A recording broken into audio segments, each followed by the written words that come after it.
नीति क्लास, नीति क्लास, नीति क्लास। यहाँ हम सभी अपने जीवन में सुख और गुणों की अभिवृद्धि के लिए नीति के विषयों का श्रवण कर रहे हैं।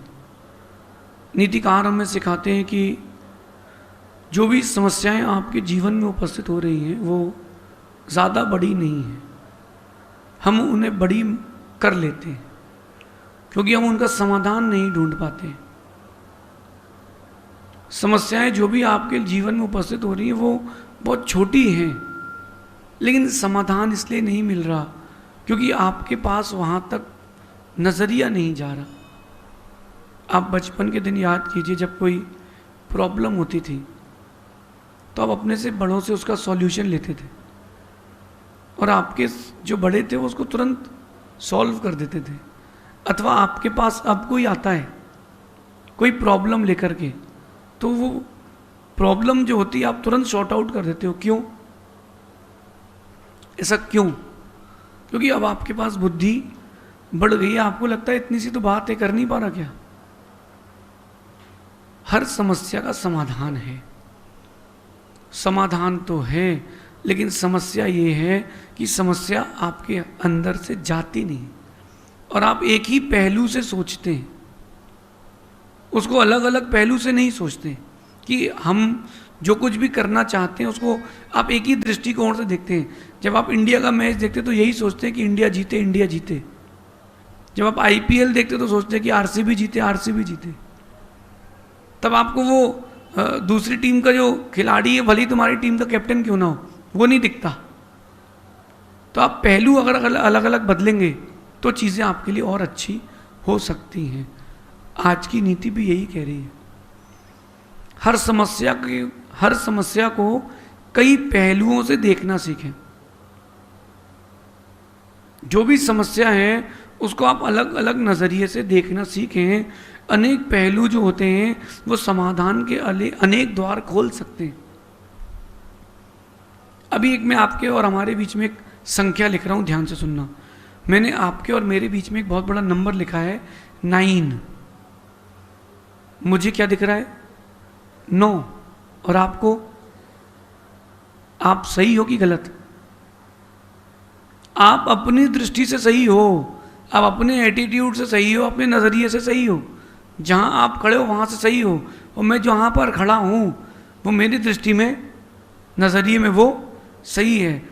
अब अपने दोनों से बीच से हट करके आजू बाजू आते हैं तो जो यहाँ खड़ा होगा उसको छोटे ऊ की मात्रा दिखेगी और जो यहाँ खड़ा होगा उसको बड़े ऊ की मात्रा दिखाई देगी। तो जब अपन एक ही चीज़ को अलग अलग नज़रियों से, अलग अलग एरियाज से देखते हैं तो चीज़ें हमको अलग अलग दिखती हैं, अलग अलग समझ में आती हैं। सच क्या है? वो तो 9 ही है क्योंकि लिखा मैंने है। और जिस दिन आप घड़ी की तरह घूम करके मेरे नज़रिए पर आएंगे तब आपको वो चीज़ें सही समझ में आएंगी। तो अगर अपन समाधान किसी भी समस्या का ढूंढना चाहते हैं तो उसको अलग अलग पहलू से देखें। अलग अलग पहलू में देखने से आपको सही निर्णय हो सकता है और अपनी नज़रिए को, एटीट्यूड को बदलना पड़ेगा। मैं आपको एक छोटी सी बात बताता हूँ। एक नगर में पुरानी घटना है, एक राक्षस घुस गया। नगर के लोग 5 फीट 6 फीट की हाइट के और राक्षस की हाइट 20 फीट की। अब नगर के लोग, सभी लोग यहाँ वहाँ भागने लगे। एक समझदार व्यक्ति था, बोला भाग क्यों रहे हो? बोले भैया क्या देख नहीं रहे हो, इतना बड़ा राक्षस, इतना बड़ा राक्षस कैसे जीत सकते हैं? वो कहता है भाई किसने कहा नहीं जीत सकते? बोले भैया उतने बड़े राक्षस से कैसे जीत सकते हैं? वो 1 और अपन 4, वो 1 और अपन 20, कहाँ जीत सकते हैं? बोले क्या तुमने उसके ऊपर तीर छोड़े क्या? बोले नहीं। क्या तुमने उसके ऊपर भाला छोड़ा क्या? बोले नहीं। तो क्या कर रहे हो? बोले हम लोग तो सिर्फ अभी भाग रहे हैं। बोले रुको, उससे लड़ो। बोले भैया उससे नहीं जीत सकते। जो वो समझदार बंदा था उसने क्या बोला? नज़रिया बदलो, ये मत देखो कि बड़ा है, ये देखो कि निशाना लगाने में चूकेंगे नहीं। उसने क्या नजरिया बदला कि ये मत देखो कि इतना बड़ा है, ये देखो बोले कि निशाना लगाने में चूकेंगे नहीं अपन। उन सबको बात समझ में आई और वो एकजुट हुए और उन्होंने उसके ऊपर निशाना लगाया और उनकी जीत हो गई। नजरिया बदला ना। नजरिया जैसे ही बदला, राक्षस को हराने के लिए सामान्य व्यक्ति भी हावी हो गया। जो समस्याएं वो राक्षस की तरह हैं, जितनी बड़ी होंगी कहीं ना कहीं उसके समाधान भी उतने ही बड़े होंगे। लेकिन होता यह है कि अपन भागते हैं, अपन दूर होना पसंद करते हैं और अपन डर जाते हैं, तो वो नज़रिया आपका बदल जाता है। आज से खुद के एटीट्यूड को चेंज करें। यहाँ एटीट्यूड से मतलब है दृष्टिकोण, नज़रिया। कोई भी समस्या उसको अलग अलग पहलू से देखें तो आपको हल मिलेगा।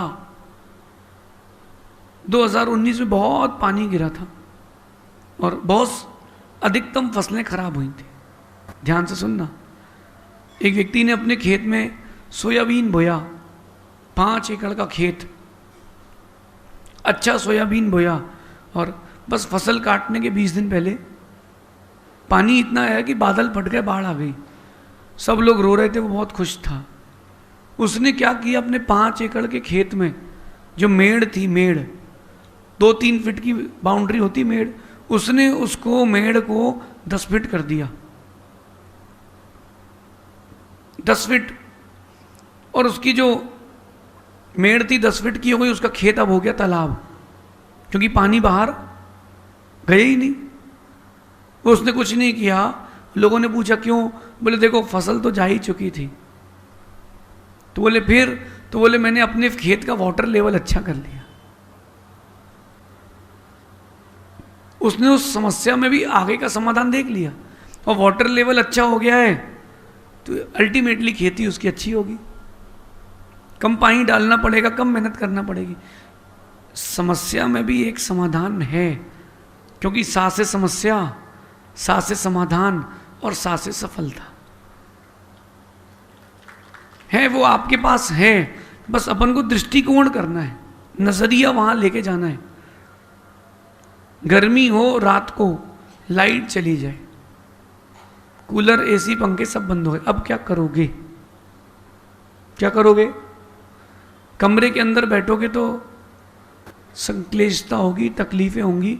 छत पे चले जाओ, मच्छरदानी लेके, एक बीजना हाथ में लेकर के सो जाओ। गर्म हवा चल रही हो तो चादर गीला करो और ओढ़ के सो जाओ, हवा ठंडी मिलेगी। आप बताओ ना, जो भी समस्या है उसका कहीं ना कहीं एक सॉल्यूशन है, बस अपना नजरिया वहां तक नहीं जा रहा। अब अपने नजरिए को घुमाते रहें तो जो भी आपके जीवन में समस्या उपस्थित हो रही है उसको आप ठीक कर सकते हैं। पहलू बदल दें। कभी आप भगवान गोमटेश्वर के दर्शन करने गए, बाहुबली? आपने फ्रंट व्यू से दर्शन किए हैं। वहाँ एक साइड में गेट है, वहाँ से चढ़ के जाएंगे तो एक ऊंचा सा पहाड़ है और है भगवान के राइट हैंड पर। चढ़ने में बड़ी तकलीफ होती है, 6-6 फीट की चट्टानें चढ़ना पड़ती हैं, लेकिन वहाँ चढ़ के बैठ करके जब भगवान बाहुबली का व्यू देखा हमने, ओहो, ऐसा लगा ही नहीं कि हम गोमटेश्वर में, ऐसा लगा कि हम स्वर्गों में। जो भगवान का साइड व्यू है, उनकी जो नाक है, उनके जो गाल हैं, गर्दन है, उनके जो हाथों के और पार्श्व का हिस्सा है, इतना सुंदर लगता है कि सही में बाहुबली ही खड़े हो। हमने नजरिया बदला तो हमें कुछ और मिला। ऊपर से देखो तो कुछ और मिलता है, नीचे से देखो तो कुछ और मिलता है।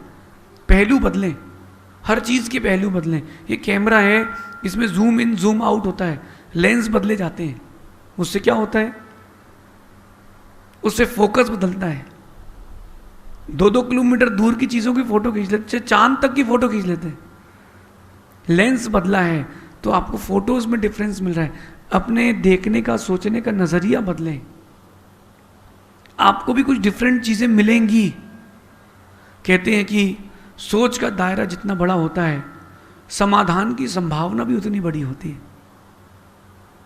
जो आपकी सोच का दायरा है वो जितना बड़ा होगा, आपको समाधान की संभावनाएं भी उतनी अधिक होंगी। और छोटी सोच के लोग वो समाधान नहीं खोज पाते। कहते हैं कि अगर सोच में अगर मोच आ जाए तो रिश्ते लंगड़े हो जाते हैं। आपकी सोच में अगर मोच आ गई है तो आपके रिश्ते लंगड़े हो जाएंगे, आपका आने वाला भविष्य जो है वो पंगु हो जाएगा। तो अपनी सोच के दायरे को आप जितना बड़ा करेंगे, क्या होता है कि अपन वही नैरो माइंडेड होकर के पुरानी सोच को लेकर के चलते हैं और चीज़ें भी हमको उतनी ही समझ में आती हैं। शिखर जी के पर्वत पर एक भाई बहन तीर्थ यात्रा कर रहे थे, जिनके लिए कथा कह रहा हूं, अगर वो सुन रहे होंगे तो समझ जाएंगे। शिखर जी के पर्वत पर सगे भाई बहन तीर्थ यात्रा कर रहे हैं। कभी भाई बहन को खींच रहा, कभी बहन भाई को खींच रही, कभी भाई बहन के ऊपर टंगा है, कभी बहन भाई के ऊपर टंगी है। सगे भाई बहन जो लोग वंदना कर रहे थे उनको भगवान नहीं दिख रहे थे, उनको लड़का लड़की दिख रहे थे। उनको क्या दिख रहा था कि देखो लड़का लड़की हैं, उनको ये नहीं दिख रहा था कि धार्मिक हैं। फिर धीरे धीरे जब पूरी वंदना सी हो गई तो एक सज्जन आके कहते हैं कि तुम लोगों को शर्म नहीं आती, पर्वत पे क्या कर रहे हो, कोई शोभा देता है क्या? दोनों भाई बहन समझदार थे, 20 साल से ऊपर के थे। उन्होंने उनको बैठा के समझाया, अंकल ज्ञान अपने पास रखो, नजरिया बदलो, हम लोग सगे भाई बहन हैं। जब उनका नजरिया बदला तब उन्होंने कहा सॉरी सॉरी। नजरिया नहीं बदला तो क्या दिख रहा था, और नजरिया बदल दिया तो अरे आपको जो कुछ भी दिख रहा है एक बार उसके अंदर झांक कर तो देखो कि ऐसा क्यों हो रहा है। आप कभी मुनराज के कक्ष में आए और दोपहर के 2 बजे वो लेटे थे, तो बाहर हल्ला मत करना कि महाराज जी तो सो रहे हैं। अंदर जब झांक तो लिया ही है तो अंदर जाके देखो कि बुखार तो नहीं है, वो लेट के भी माला फेर रहे हैं। अपने नजरिए बदलने की आवश्यकता है। अगर आपने अपना एटीट्यूड बदला है तो जो परस्पर के संबंध है वो अच्छे होते हैं। माता पिता का संबंध अच्छा हो जाता है, पति पत्नी का संबंध हो जाता है, भाई बहन का संबंध अच्छा हो जाता है, व्यापारिक संबंध भी अच्छे हो जाते हैं। कई बार व्यक्ति आपको पैसे नहीं देता, उसका वक्त खराब था, अब वक्त अच्छा आ गया तो आप उससे व्यापार नहीं कर रहे हो। नजरिया बदलें। और एक बात और कहता हूं कि आपके सोचने का तरीका ही आपकी कामयाबी का साधन है। आपके सोचने का तरीका ही आपकी कामयाबी का साधन है। जितना गहरा और बड़ा आप सोच पाएंगे उतनी बड़ी कामयाबी मिलेगी। छोटे लोगों के साथ रहेंगे तो छोटी सी सोच रहेगी और कामयाबी भी छोटी सी रहेगी। गरीब को आप छूट दे दो कि जाओ मर्सिडीज के शोरूम, जो चाहिए ले लो, वो जाके ऑटो ही लेगा। चलो भैया एक ऑटो खरीद लेते हैं, अपन बच्चों को स्कूल छोड़ने जाएंगे। और जो बड़े नज़रिए का होता वो BMW ही लेके आता, मर्सिडीज की टॉप मोस्ट कार लेके आता, सोचता मिल रही तो अच्छी लो ना। आप लोगों का नज़रिया क्या है? किस चीज़ को आप किस नज़रिए से देखते हो? बाहर जो रोड में झाड़ू लगा रहा है ना, उसको भी आप गलत नज़रिए देखते हो। ए हट, किनारे हट, चुटकी बजा करके। नहीं है, उसको आप गलत नज़रिए से मत देखो। गरीब वो नहीं, गरीब परिस्थितियां हैं। ठीक है, वो लगाना बंद कर देगा, तुम कर लो साफ। फिर तो जो जो चीज़ें चल रही हैं प्रकृति में वो अपने नज़रिए से देखें। अगर 12 महीने ठंडी होगी तो फसलें नहीं आएंगी, 12 महीने गर्मी होगी तो लोग भूखे प्यासे मर जाएंगे, 12 महीने अगर पानी गिरेगा तो सारी चीज़ें अस्त व्यस्त। प्रकृति का ये रूप ही है, वो सब व्यवस्थित है, आपको उसमें ढलना है। लेकिन अपने सोच के दायरे को बड़ा कैसे करें, बात ही आती है। अपन ने डायग्नोसिस तो कर लिया, लेकिन दवाई भी तो ज़रूरी है। तो अपनी सोच के दायरे को बड़ा करने के लिए सबसे बड़ी बात होती है संगति। आपकी संगति कैसी है? आपकी संगति कैसी है? आप कैसे लोगों के साथ रहना पसंद करते हो? कैसे लोग आपके साथ रहना पसंद करते? संगति का बहुत बड़ा महत्व पड़ता है जीवन में। जहां रहोगे वैसी आपकी सोच होती जाएगी, अथवा लोगों की आपके प्रति सोच वैसी होती जाएगी। अगर आप किसी शराब की दुकान से बाहर निकल रहे हो, केवल ये पूछने गए थे कि रिलायंस का शोरूम कहाँ है, तो लोग यही बोलेंगे कि भाई फलाने का लड़का तो पीता है, हमने स्वयं देखा है। संगति का बहुत महत्वपूर्ण स्थान है आपकी सोच के ऊपर। अच्छा, आप देखना कि कुछ निर्णय तात्कालिक होते हैं, कुछ निर्णय बहुत लंबे समय के होते हैं। अच्छे लोगों की संगति करो तो निर्णय अच्छे होते हैं। जो लोग MBA कर रहे हैं, MBBS कर रहे हैं, CA की डिग्री कर रहे हैं, बड़ी बड़ी क्वालिफाइड बनने के लिए प्रयास कर रहे हैं, संगति अच्छी रखो। अगर दोस्त अच्छे होंगे तो पढ़ाई अच्छी होगी, वरना जिंदगी बर्बाद होगी। दूसरी चीज आती है सोच अच्छी करने के लिए, चिंतन। अपना चिंतन, जो आपको आपका मेडिटेशन है वो आपके चिंतन को अच्छा करता है। आपका चिंतन कैसा है, आप किसी भी चीज़ के बारे में कितना गहराई तक सोच सकते हो, वो आपकी सोच को बढ़ाता है। कई बार होता ही है कि अपने साथ ने वो चीज़ गलत कर दी, किसी ने, आपके बड़े ने, किसी ने डांट दिया, तो आपको लगता है कि हमें क्यों डांटा, क्या बात हो गई। लेकिन एक बार आप उसकी जगह पर बैठ कर देखेंगे तो बात सही लगेगी। आप बच्चे से कहते हो कि दौड़ो मत गिर जाओगे, तो उसको लगता है कि वाह, हमारे पापा तो हमको टोकते ही रहते कि दौड़ो मत, लेकिन जब वो गिर जाएगा, उसके मुंह हाथ टूट जाएंगे, छिल जाएंगे, तब याद आएगा कि पिताजी ने कहा था कि दौड़ मत, लग जाएगी। और आप भी कहते हो कि देख, कहा था ना मत दौड़। तो चिंतन करें, संगति, चिंतन। तीसरी चीज होती है रिलैक्स। अपनी सोच को अच्छा करने के लिए रिलैक्स हों, थोड़ी देर के लिए रिलैक्स बैठें, फिर अपना चिंतन प्रारंभ करें। जब तक आप रिलैक्स नहीं होगे तब तक आपको सोच ऊंची नहीं कर पाओगे। पुरानी चीज़ों को भगाना पड़ेगा, वो हावी हो जाएंगी तो आप वहीं पहुंच जाओगे। थोड़ा रिलैक्स हो। जब एग्जामिनेशन हॉल्स में हो और एग्ज़ाम में कुछ समझ में नहीं आ रहा हो, रिलैक्स, 15 मिनट हेड डाउन। आप रिलैक्स होंगे तो चीज़ें आपके पास आएंगी। ठंडे पानी में चेहरा दिखता है, हिलते पानी में चेहरा नहीं दिखता, इसलिए रिलैक्स। और सोच का दायरा बढ़ाने के लिए सेकेंड लास्ट बात यह है कि सबको लेकर के चलें, सबको लेकर के चलें। जितने लोग आपके साथ हों उन सबको लेकर के चलें तो आपके सोच का दायरा बढ़ेगा। आप अगर अपने अपने को लेकर के चलेंगे कि बस मेरे को ऊंचा उठना है, मुझे मुझसे मतलब है, किसी और से मतलब नहीं, आप ऊंचे नहीं बन पाएंगे, सोच का दायरा बड़ा नहीं हो पाएगा। सबको लेकर के चलें, सभी को जो आपके साथ में है। और last and most important things, reading books. आप जितना पढ़ेंगे, जितना सुनेंगे, आपकी सोच का दायरा उतना बढ़ेगा। कहीं कुएं के मेंढक बनकर के ज़िंदगी मत बिता देना। कुएं के मेंढक को यही लगता है कि बस यही ज़िंदगी है, कभी वो बाहर निकल के देखे तो मानसरोवर भी है। अब अपनी सोच के दायरे को कुएं तक सीमित ना करें, समुद्र तक लेके जाएं, तो आप देखना आप एक अच्छे बड़े एटीट्यूड को प्राप्त हो सकते हैं। सोच का दायरा बड़ा करें तो जीत भी बड़ी मिलेगी, समस्याओं का समाधान भी चुटकी में मिलेगा। ऐसा चिंतन करें तो एक दिन आपको ज़रूर बड़ी सोच की प्राप्ति हो सकती है। ऐसा विचार करें। शेष अपन पुनः आगे देखेंगे। भगवान महावीर स्वामी की नीति क्लास, नीति क्लास, नीति क्लास।